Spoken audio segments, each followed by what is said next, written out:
I just thought I'd do a quick garden update. It is May 17th and I planted most of the new beds, but not all of them. As you can see, these are this one and this one are the first two I planted. This one, we'll see how it does. It gets a lot of shade once the afternoon hits, but it gets all the morning sun, so I'm curious to see how well it produces. These ones. This one I'm about to plant, put some more tomatoes in here. This one still ongoing. Got all the tomatoes in, but there's gonna be more plants going in. Tomatoes and peppers. And in the back over there, those are cantaloupes. Okay, so you can see how the tomatoes and peppers are coming along, and the lettuce interplanted.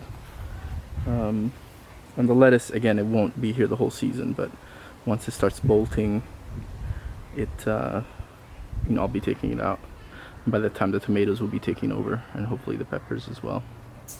You can see over here, this lettuce is really covering up this area.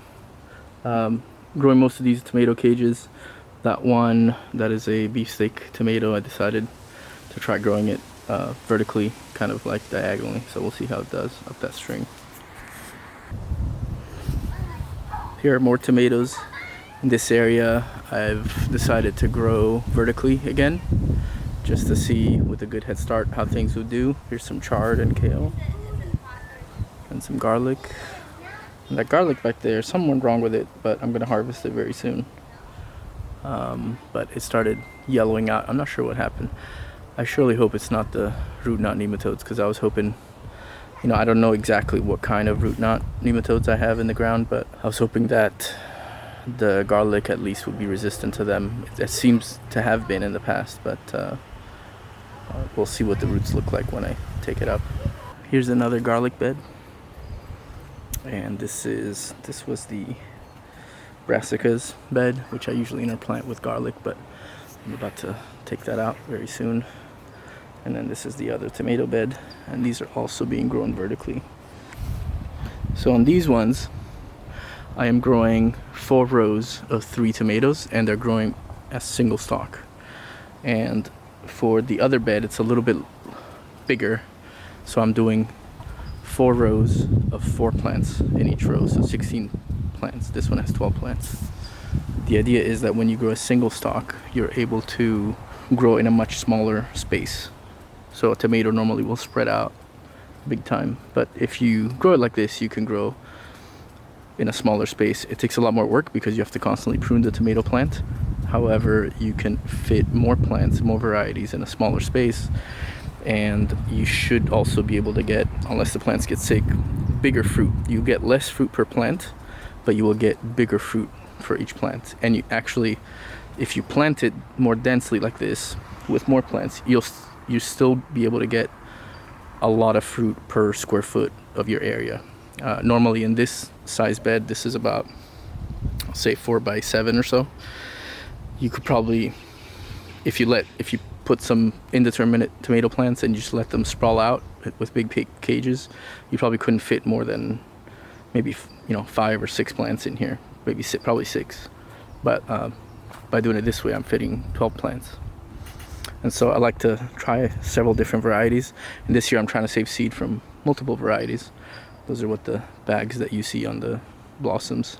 I'll cover that in another video. But this is the squash and legumes area. You can see this one.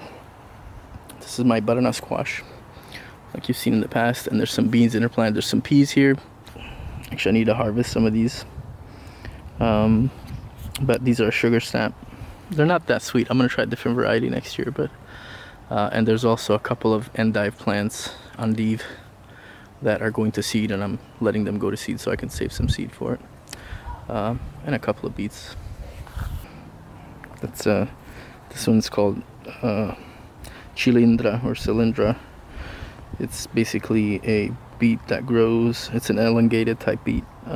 It doesn't grow underground, but it just grows long.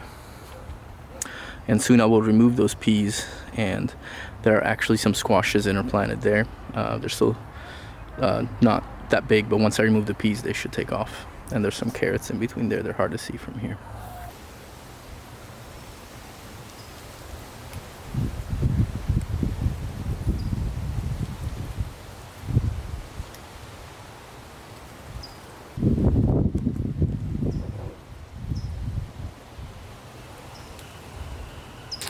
This here is the newest bed. This is another